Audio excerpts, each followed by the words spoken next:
السلام عليكم ورحمة الله وبركاته. الحمد لله والصلاة والسلام على رسول الله وعلى آله وأصحابه وأزواجه وذرياته وأهل بيته أجمعين.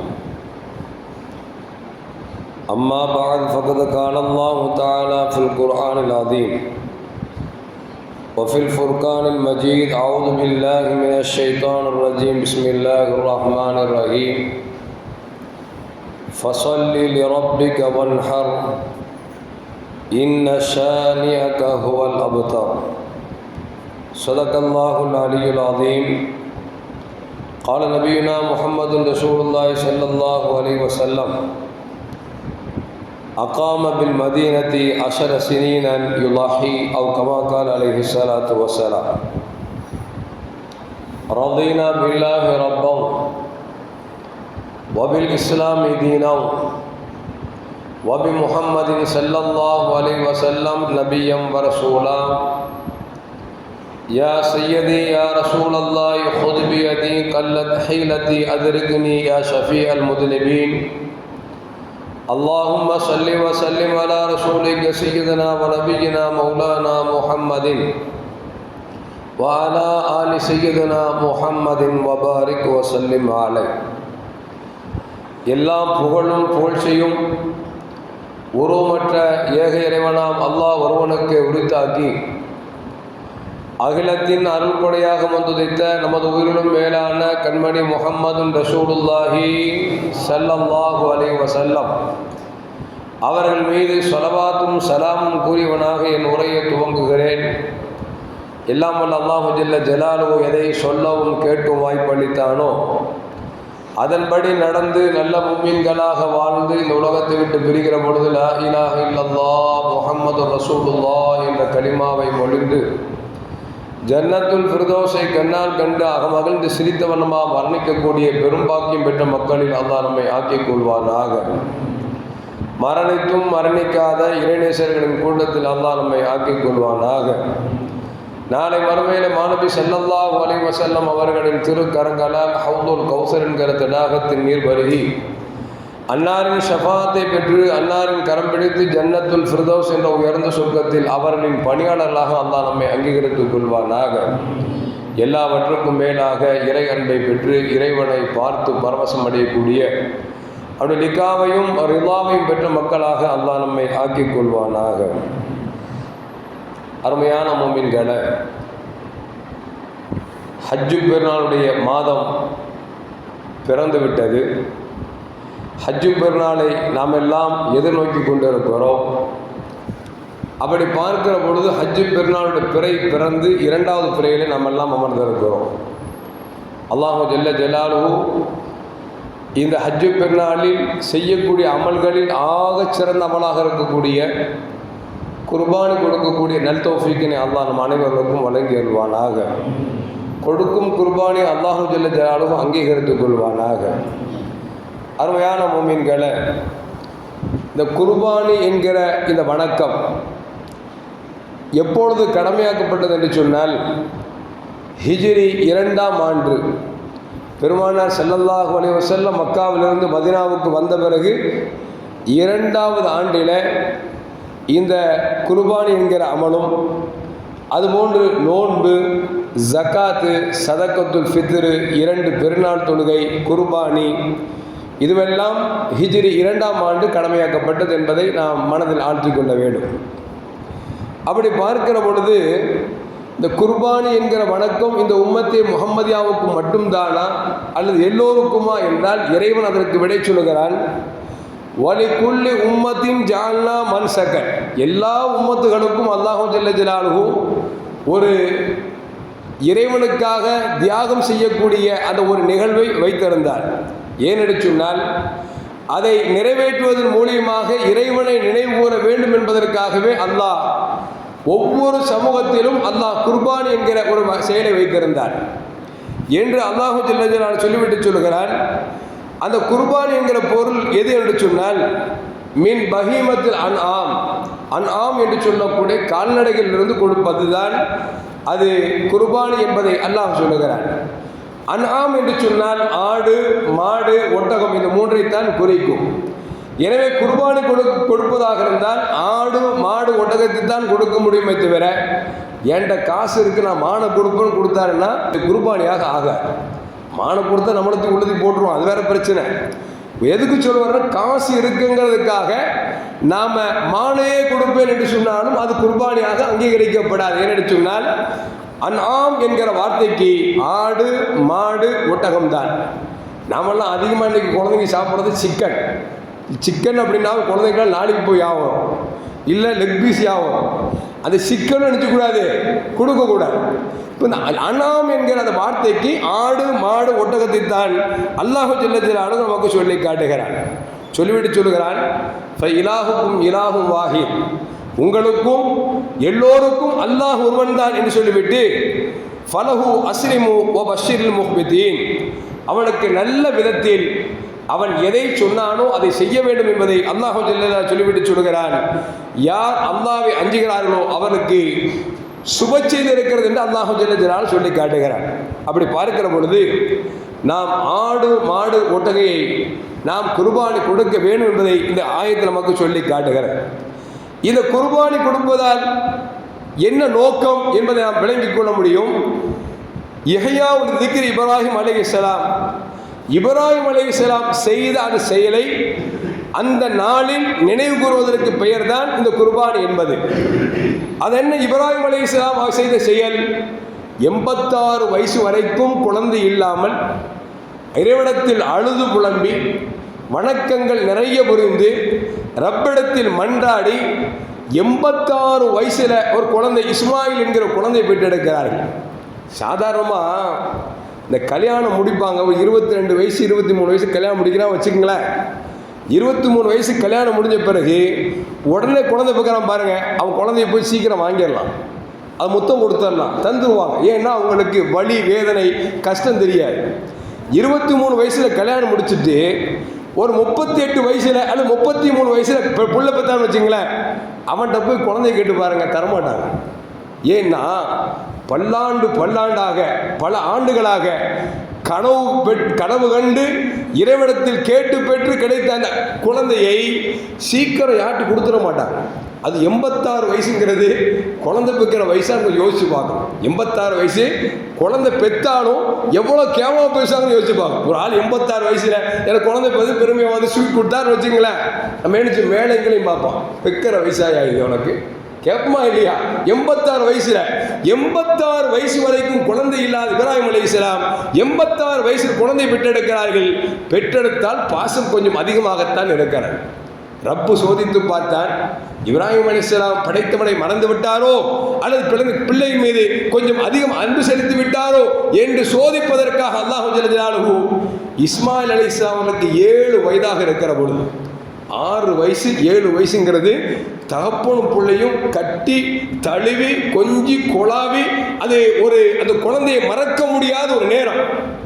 அப்படி 7 வயசுல குழந்தைய மூத்தா பூச்சி வச்சுங்களேன், அந்த பெத்த தாய் தகப்பை எவ்வளவு வதவதைக்குள்ள ஆளாகும், எவ்வளவு சிரமத்துக்குள்ளாகும். ஏன்னா அந்த குழந்தை ஓடுகிற காட்சி, அழுகிற காட்சி, நம்மை அடிக்கிற காட்சி, நம்மை பேசுகிற காட்சி அப்படியே கண்ணுக்கு முன்னால் ரீங்காரமிட்டு கொண்டே இருக்கும். அப்படி இஸ்மாயில் அலைஹிஸ்ஸலாமுக்கு 7 வயதாகிற பொழுது இப்ராஹிம் அலைஹிஸ்ஸலாம் உறங்கிக் கொண்டிருக்கிறார்கள். கனவு காணுகிறார்கள். என்ன கனவு? தான் பெற்றெடுத்த பிள்ளையை, 86 வயது பெற்றெடுத்த பிள்ளையை அறுப்பது போன்ற ஒரு கனவு எழுகிறார்கள். அஊது பில்லாஹி மினஷ் ஷைத்தானிர் ரஜீம் என்று சொல்கிறார்கள். நபிகள் நாயகம் ஸல்லல்லாஹு அலைஹி வஸல்லம் கெட்ட கனவை கண்டால் எழுந்து நீங்கள் அஊது பில்லாஹி மினஷ் ஷைத்தானிர் ரஜீம் சொல்லிவிட்டு இடது பக்கத்தில் 3 தடவை நீங்கள் லேசாக உமிழ்ந்து விட்டு எந்த பக்கத்தில் படுத்தீர்களோ அதற்கு மறுபக்கத்தில் படுங்கள் என்றார்கள் நபிகள் நாயகம் ஸல்லல்லாஹு அலைஹி வஸல்லம் அவர்கள். இப்ராஹிம் அலைஹிஸ்ஸலாம் கனவு கண்ட உடனே எழுந்த உடனே அஊது பில்லாஹி மினஷ் ஷைத்தானிர் ரஜீம் என்று சொல்லி ஓதிவிட்டு படுக்கிறார்கள். மறுநாள் அதுபோன்று மீண்டும் படுக்கை, மீண்டும் அதுபோன்று ஒரு கனவு, தான் பெற்றெடுத்த பிள்ளை அறுப்பது போன்ற கனவு, பளிச்சென்று எழுகிறார்கள். அஊது பில்லாஹி மினஷ் ஷைத்தானிர் ரஜீம் என்று சொல்லி ஷைத்தானை வேகமாக விரட்டுகிறார்கள். ஒரு நாள் 2 நாள் அல்ல, 3 நாள் இந்த கனவு தொடர்ந்து வருகிறது. விளங்கிக் கொண்டார்கள் இது ஷைத்தானின் கனவல்ல. ஏனென்று சொன்னால் ஷைத்தானை பொறுத்த வரைக்கும் நபிமாரிடத்தில் ஊசலாட்டத்தை செய்ய மாட்டான். விளங்கிக் கொள்கிறார்கள் இது அல்லாஹ்வுடைய தரப்பிலிருந்து அவன் புறத்திலிருந்து கனவு வருகிறது என்பதை விளங்கிக் கொண்டு இறைவனுக்காக நாம் அறுத்து பலியிட வேண்டியதுதான் என்று முடிவுக்கு வருகிற பொழுது தன் மகன்கிட்ட சொல்றாங்க, மகனே இந்த மாதிரி கனவு கண்டப்பா உன்னை அறுக்கிற மாதிரி நீ என்ன சொல்ற அப்படின்னு கேட்டாங்க. நம்ம முக்கியமாக அப்படி பிள்ளைகிட்ட தெரியாம கூட கேட்டுறாதீங்க, ஏன் டப்புன்னு அடிச்சு போடுவோம், ஏன் அத்தா பெற்றது மட்டும் இல்லை சாவடிக்க பார்க்குறேன் அப்படின்ட்டுருவான். அங்கே இப்ராஹிம் அலைஹிஸ்ஸலாம் இஸ்மாயில்கிட்ட கேட்குறாங்க, இஸ்மாயில் நீங்கள் என்ன சொல்கிறீர்கள்? இஸ்மாயில் கேட்டாங்க, ஒரு ஆள் உங்கள்கிட்ட ஒரு பொருளை கொடுக்குறாரு, அந்த பொருளை திரும்பி வந்து கேட்டால் கொடுப்பீங்களா கொடுக்க மாட்டீங்களா?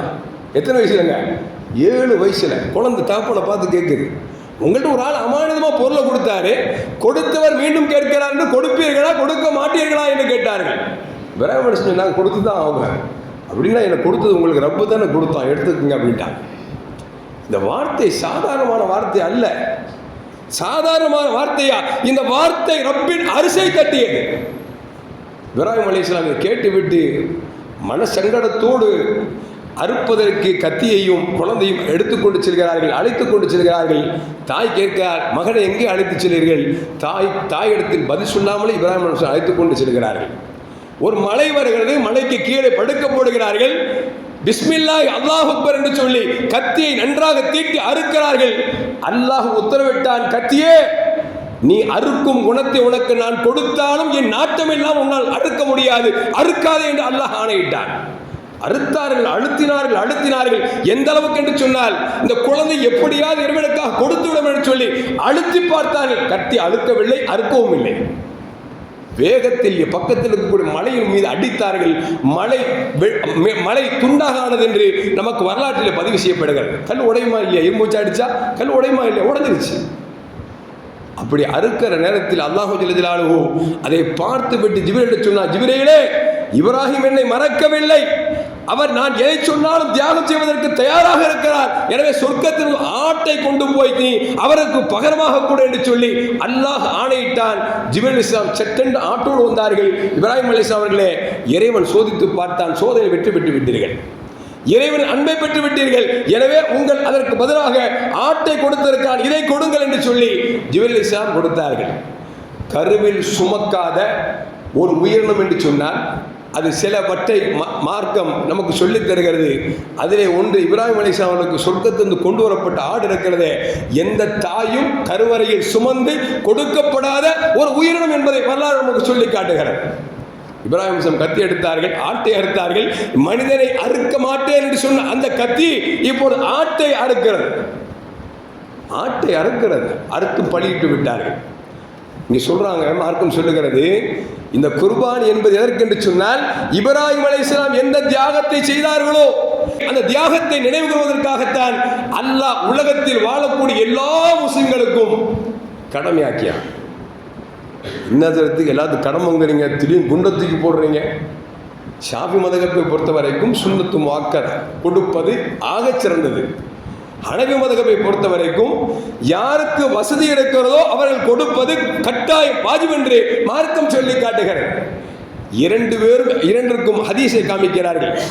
எதற்கு சொல்வார்கள் என்று சொன்னால், இப்ராஹிம் அலைஹிஸ்ஸலாம் அன்றைக்கு கொடுத்த தியாகம் இருக்கிறதே சாதாரணமான தியாகம் அல்ல. வாயில் பேசிவிடலாம்,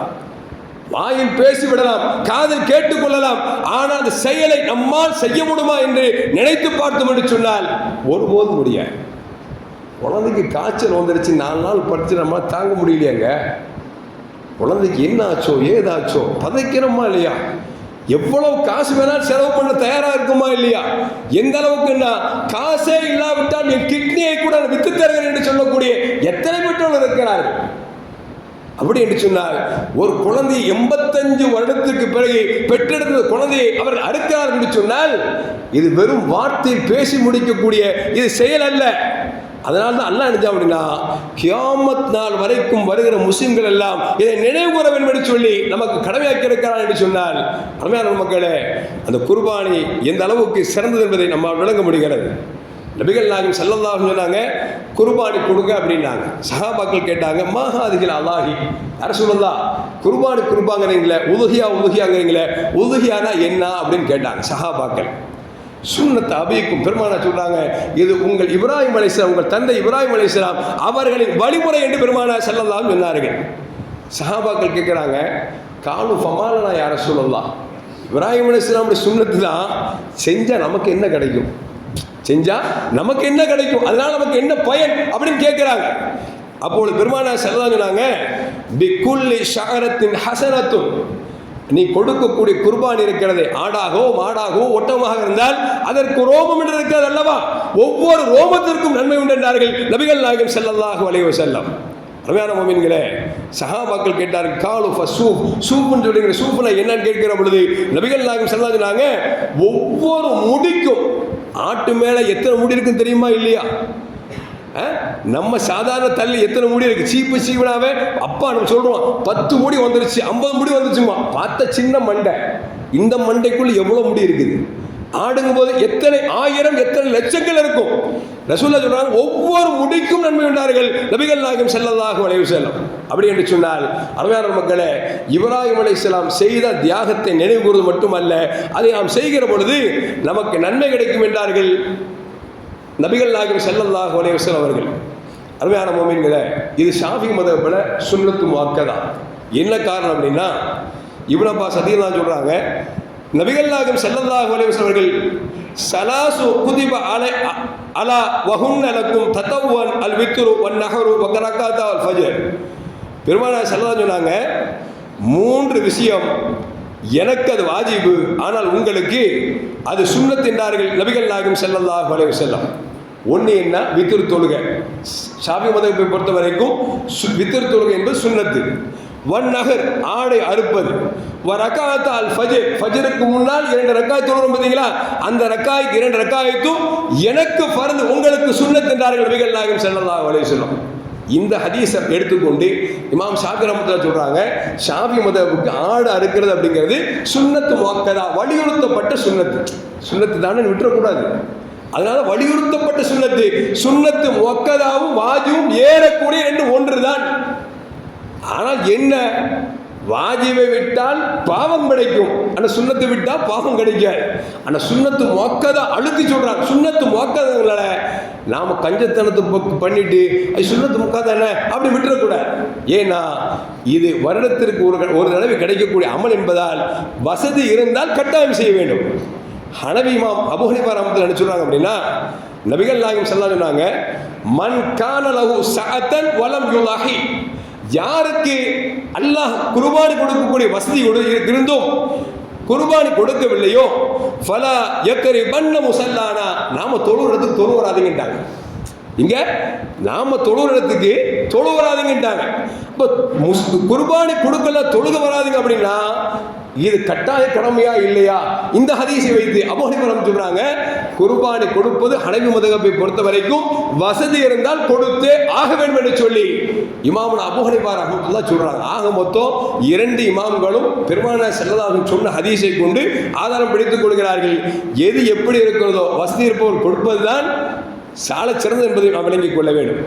அருமையான முஃமின்களே, நபிகள் நாயகம் ஸல்லல்லாஹு அலைஹி மக்காவிலிருந்து மதீனாவுக்கு வந்தார்கள். வந்து அந்த 2ஆம் வருடம் கடமையாக்கப்பட்டது. ஸல்லல்லாஹு அலைஹி வஸல்லம் மதீனாவில் கிட்டத்தட்ட அவர் 10 ஆண்டு ஆண்டார்கள். ஆனால் 10 ஆண்டுகளிலும் ஒரு வருடம் கூட குர்பானி கொடுக்காமல் இருந்ததில்லை என்று நமக்கு அன்னை ஆயிஷா ரலியல்லாஹு தஆலா அன்ஹா சொல்கிறார்கள். அப்படி என்று சொன்னால் ஸல்லல்லாஹு வருஷம் குர்பானி கொடுத்துருக்காங்க. அப்படிங்கும் பொழுது அது நன்மை இருப்பதால் நாமும் என்ன செய்யணும் அப்படின்னா, வசதி வாய்ப்பு இருக்கக்கூடியவர்கள் கட்டாயம் கொடுக்க வேண்டும் என்பதை நபிகள் நாயகம் ஸல்லல்லாஹு நமக்கு சொல்லித் தராங்க. ஆயிஷா சொல்றாங்க, ரசூலுல்லாஹ் குர்பானி ஆடு பிடிக்கும் பொழுது சும்மா போய் ஆடாப்பா கொண்டா அப்படிலாம் கேட்க மாட்டாங்க. ஆடை ரசிச்சு பிடிப்பாங்க. ஆடை ரசிச்சு நம்ம குர்பானி கொடுக்கக்கூடிய ஆடு இருக்குது, அது அல்லாஹ்வுக்காக கொடுப்பதால் அது விலையை பற்றி யோசிக்க மாட்டாங்க. விலை போறது மட்டும் இல்லைங்க, அந்த ஆடை பார்ப்பதற்கு ரம்யமாக தேடுவார்கள். பெருமானார் ஸல்லல்லாஹு அலைஹி வஸல்லம் ஆயிஷாமா சொல்றாங்க, பெருமானார் ஸல்லல்லாஹு அலைஹி வஸல்லம் அமர பி கப்ஷின் அக்ரன ஃபீ சவாதின் வ யப்ருக்கு ஃபீ சவாதின் வ யன்துரு ஃபீ சவாதின். பெருமானார் ஸல்லல்லாஹு அலைஹி வஸல்லம் பிடிக்கிற ஆடு எப்படி இருக்கு அப்படின்னா நல்ல கும்புள்ளதாக இருக்கும். அடுத்து ஃபீ சவாதின் வ யப்ருக்கு ஃபீ சவாதின் வ யன்துரு ஃபீ சவாதின்.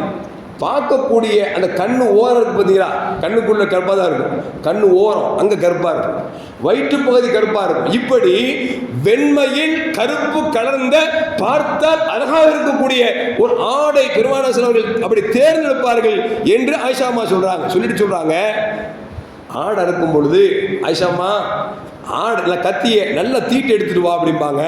அப்போ நான் நினைச்சுவேன் கத்தியை தீட்டி கொடுப்பேன். பெருமானார் ஸல்லல்லாஹு அலைஹி நினைச்சுவாங்க அப்படின்னா அந்த ஆடை கவிழ்த்து போட்டு அதோடைய விழாபுரத்தில் ஒரு காலை வைத்து தலையை பிடித்து பெருமானார் ஸல்லல்லாஹு அறுப்பார்கள்.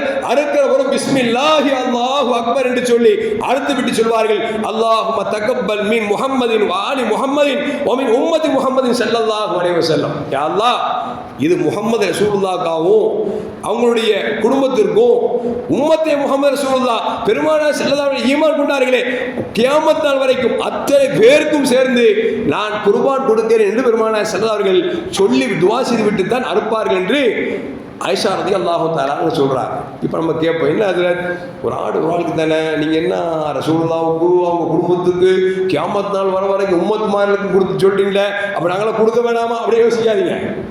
நமக்கு பாடம் என்ன அப்படின்னா, நாம் நமக்கு கொடுக்கும் பொழுது நமக்காகவும் கொடுக்குறது நம்ம பேர் சொல்லி கொடுத்துட்டோம்ல, நமக்காகவும் இந்த நன்மையை எனக்கு முன்னால் வாழ்ந்த மூமின்களுக்கும் வர இருக்கிற எல்லா மூமின்களுக்கும் யா அல்லாஹ் நன்மையை சேர்த்து வை என்று பெருமானார் ஸல்லல்லாஹு கற்றுத் தருகிறார்கள்.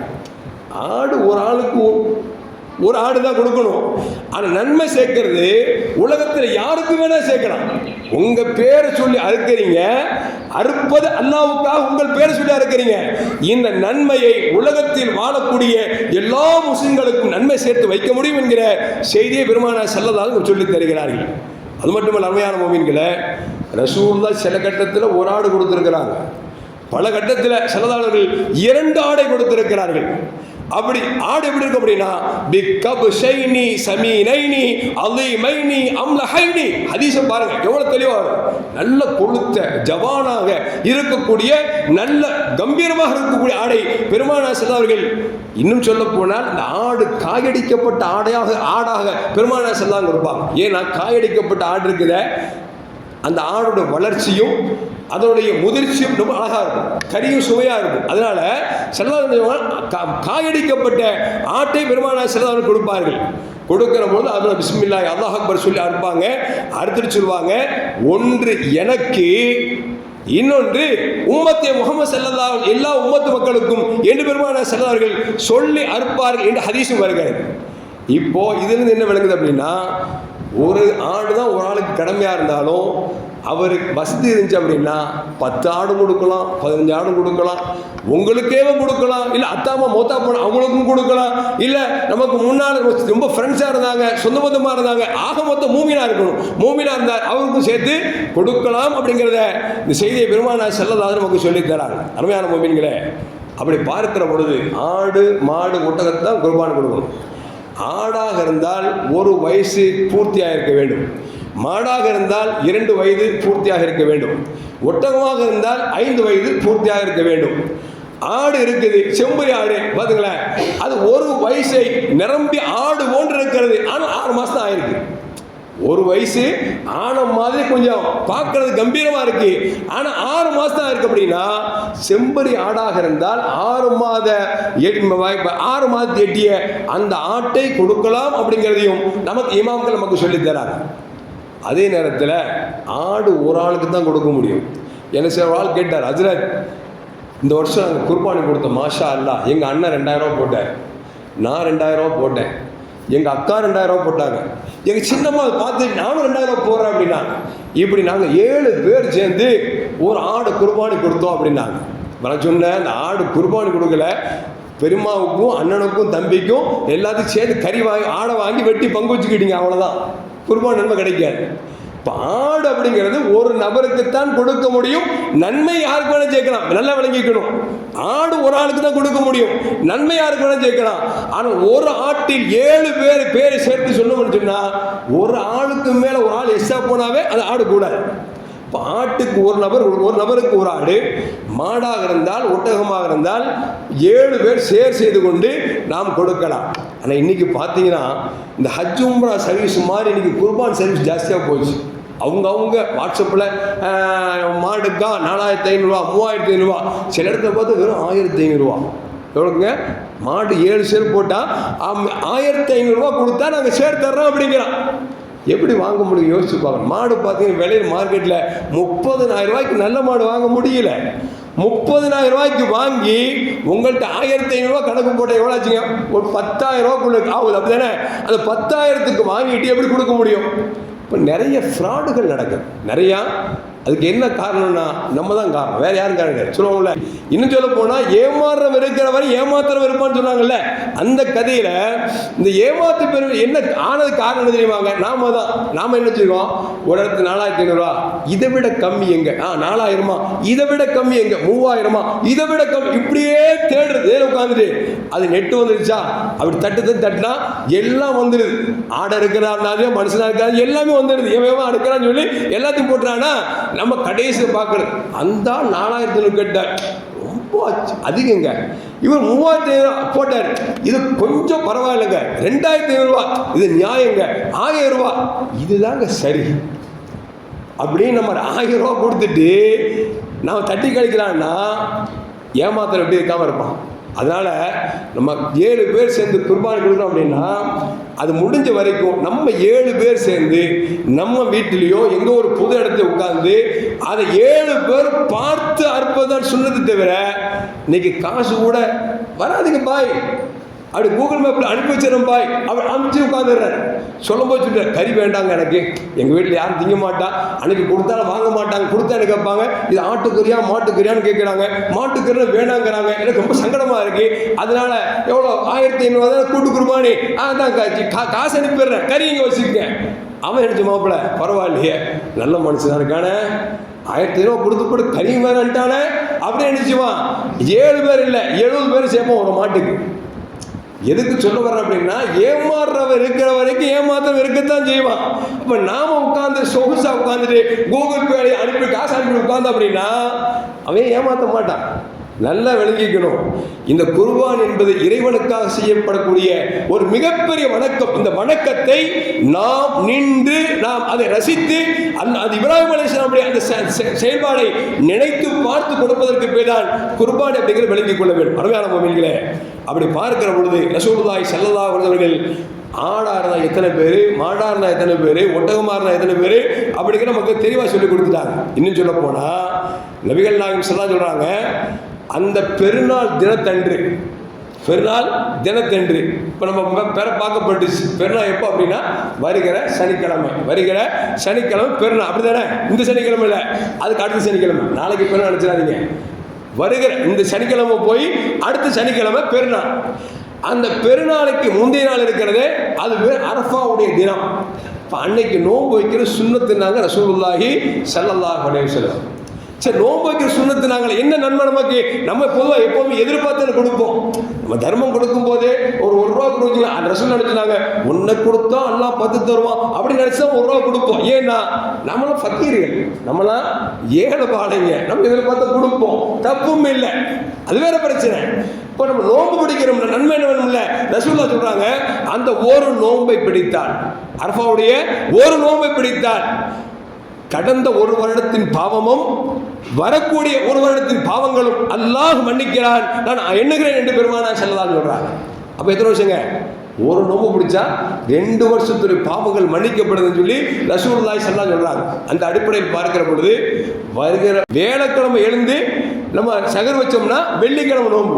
இப்போ இதில் டவுட் வரும் அப்படின்னா, வெள்ளிக்கிழமை மட்டும் நோம்பு வைக்கக்கூடாதுன்னு சொல்லியிருக்காங்களே, இது எப்படி மக்ரூவா சுன்னத்தா? நல்லா விளங்கிக்கணும். சுன்னத்தான நோம்பாக இருந்தால் அது வெள்ளிக்கிழமை சிங்கிள் நோம்பாக இருந்தாலும் வச்சுதான் ஆகும். ஏன்னா இது ஸல்லல்லாஹு சொன்னதுனால நம்ம வெள்ளிக்கிழமை ஒரு நோம்பாக இருந்தாலும் வைத்துக் கொள்ளலாம்.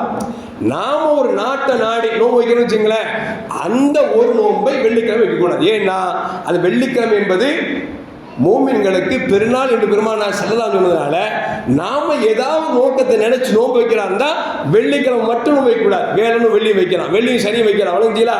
ஆனா இங்க வந்து அரஃபாவுடைய நாள் வெள்ளிக்கிழமை வருவதால் அந்த ஒரு நோன்பை பிடிப்பது அவசியம்தான். அப்படி நோன்பு பிடிச்சா 2 வருடம் உங்கள் பாவங்கள் மன்னிக்கப்படுகிறது என்று நபிகள் நாயகம் ஸல்லல்லாஹு அலைஹி வஸல்லம் சொல்லிட்டு சொல்றாங்க.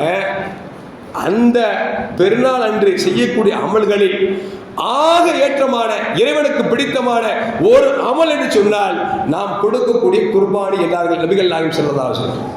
ஏன் சொல்லுவாங்க, நீங்கள் ஆடை அறுத்து அந்த ரத்தம் பூமியை தொடுவதற்கு முன்னால் உங்கள் அமல் அல்லாஹ்விடத்தில் கபூலாக்கப்படுகிறது என்றார்கள் நபிகள் நாயகம் ஸல்லல்லாஹு அலைஹி வஸல்லம். அந்த ஆடை பிடிக்கும் போது கவனமா பிடிக்கணும்.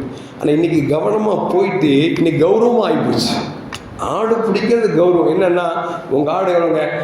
ஆடு 82,000 ரூபாய்ல எப்படிங்க? அது பெருமையா 82,000 ரூபாய்ல. ஏன் ஆடு 92,000 இல்லை. என்ன வாங்குறீங்க? குதிரை வாங்குறீங்களா, ஃப்ளைட்டை வாங்குறீங்களா? ஆடை போய் 89,000 90,000 வாங்குவாங்க. சொல்ல கம்பீரமா ரசூலுல்லாஹ் பார்த்தாங்க, தப்பு இல்லை. அதுக்காக பேருக்காகவா பெருமைக்காகவா? நல்ல விளங்கிக்கங்க. ஒரு ஆடு இருக்கிறது பார்ப்பதற்கு கொம்பு இருக்கிறது, ஜவானாக இருக்கிறது 20,000 வச்சுக்கங்களேன். இன்னும் ஆடு இன்னும் கொஞ்சம் ஜவானாக இருக்கிறது 1 லட்சம் ரூபான்னா நீங்க 1 லட்சம் ரூபாய் ஆடை கொடுப்பதை விட 20,000 ரூபாய்க்கு 5 ஆடு வாங்கணும்னு வச்சுங்களேன். 2 பேர் நன்மை யாருக்கு அதிகம்? 1 லட்சம் ரூபாய் வாங்கணும் நன்மை அதிகம் கிடையாது. யாருக்கு கறி அதிகம் கிடைத்து ஏழைகளுக்கு பயன்பட கொடுக்கிறோமோ அவருக்கு தான் நன்மை அதிகம் என்றார்கள் நபிகள் நாயகம் ஸல்லல்லாஹு அலைஹி வஸல்லம். விளங்குதா உங்களுக்கு? அப்ப கறி மக்களுக்கு போய் சேரணும். அது மக்கள் யாருடைய பசி ஆட்டுகிறார்களோ, யார் அதிகமாக ஆட்டுகிறார்களோ அவர்களுக்கு நன்மை அதிகம். எனவே பெருமைக்கும் பீத்தலுக்கும் பெரும் ஆடுகளை 1 லட்சம் ரூபா, 1.5 லட்சம் ரூபா, 2 லட்சம் ரூபா. பத்தியா என் ஆடு எப்படி தெரியுமா? கம்பீரமா இருந்ததுல. சைதாப்பேட்டை என்ன மாதிரி யாரும் ஆடு வாங்கினாங்களா? யோசிக்காதீங்க. நான் யாரும் குத்தி பேசுறேன், காமனா பேசுறேன். ஏன்னா நான் எதை பேசினாலும் யாராவது ஒன்று தப்பிஞ்சிருப்பாங்களா? ஒன்றை பார், ஒன்னைத்தான் பேசுறேன். நோண்டி விடுறதுக்கு ஒரு பக்கத்தில் உட்காந்து பத்தியா ஒன்னைத்தான் பேசுறான், அடுத்தவன் ஒன்னைத்தான் பேசுறான். இது சில பேருக்கு நோய். நோண்டி விட்டே உட்காந்துருப்பான். அல்லாஹ் காப்பாற்றணும். நாம யதார்த்தமா பேசுறோம், நான் நடக்கக்கூடிய நிகழ்வுகளை சொல்லுகிறோம். அந்த குற்றத்தை திருத்திக் கொள்ள வேண்டும் தவிர என்னை திருப்பி அடித்தால் பிரயோஜனமே இல்லை. அதனால எதுக்கு சொல்ல வரேன்னா, ஒரு ஆடு 1 லட்சம் ரூபா, அந்த ஆடு அறுத்தா ஒரு 50 கிலோ வருதுன்னு வச்சுங்களேன். ஒரு 5 ஆடு அறுத்தோம் 80 கிலோ வருதுன்னா 80 கிலோ கறி வரக்கூடிய 5 ஆடை வாங்கி நாம் தர்மம் கொடுப்பதுதான் சிறந்ததே தவிர ஊர் பேச வேண்டும், ஊர் மெச்சம் என்பதற்காக லட்சங்களை கொட்டி கொடுப்பது சால சிறந்து அல்ல அப்படிங்கிறதையும் நாம் விளங்கிக் கொள்ள வேண்டும். ஒரே ஒரு ஹதீஸ் முடிச்சார். ஜாபிர் தான் சொல்றாங்க, ஒரு நாள் பெருமானார் ஸல்லல்லாஹு அலைஹி வஸல்லம் 100 ஒட்டகங்களை அறுக்க சொன்னார்கள். 100 ஒட்டகங்களை அறுக்க சொன்னார்கள். அப்படி அறுக்குவதற்காக கொண்டு வருகிற பொழுது பெருமானார் ஸல்லல்லாஹு அலைஹி வஸல்லம் 63 ஒட்டகத்தை தன் கரத்தால் அறுத்தார்கள். மீதியை அடியே அழைத்தார்கள். அடியே மீதி நீங்கள் கொடுங்கள் என்று சொன்னார்கள். 2 விஷயம். நான் உலகத்தில் 63 வயது வரைக்கும் தான் வாழப்போகிறேன் அப்படிங்கிற செய்தியை சஹாபாக்களுக்கு பெருமானார் ஸல்லல்லாஹு அலைஹி வஸல்லம் 63 ஒட்டகத்தை அறுக்குகிற பொழுது என் ஆயுள் இவ்வளவுதான் என்று பெருமானார் ஸல்லல்லாஹு அலைஹி வஸல்லம் இந்த உம்மத்திற்கு பகிரங்கமாக சொல்லி காமித்தார்கள். காரணம் தெரியுமா? நபி அப்பப்பொழுது சொல்லி காட்டவில்லை என்று சொன்னால் நபி மரணிக்குகிற பொழுது அந்த மதீனாவில் மக்கள் அத்தனை பேர் செத்து போயிருப்பார்கள். ஏனென்று சொன்னால் பெருமானார் ஸல்லல்லாஹு அலைஹி வஸல்லம் இவ்வளவு அறிவிப்பு செய்தும் கூட பல சஹாபாக்கள் பெருமானார் மரணித்து விட்டார் என்று செய்தி கேட்கிற பொழுது மரணித்தார் என்பது மட்டுமல்ல, பல சஹாபாக்கள் யா அல்லாஹ் நபியை பார்த்த கண் எனக்கு இனிமே தேவையில்லை, குருடாக்கு என்று கேட்டார் என்று சொன்னான். அருமையான மக்களே, அந்த மக்கள் நபியின் பிரிவை தாங்கிவிட மாட்டார் என்பதற்காகத்தான் நபிகள் நாயகம் ஸல்லல்லாஹு அலைஹி வஸல்லம் அப்பப்பொழுது சொன்னார்கள் 63 வயசு வரைக்கும் தான் வாழ்வேன் என்று பல கட்டத்தில் பெருமானார் ஸல்லல்லாஹு அலைஹி வஸல்லம் சொல்லி காமித்தார்கள்.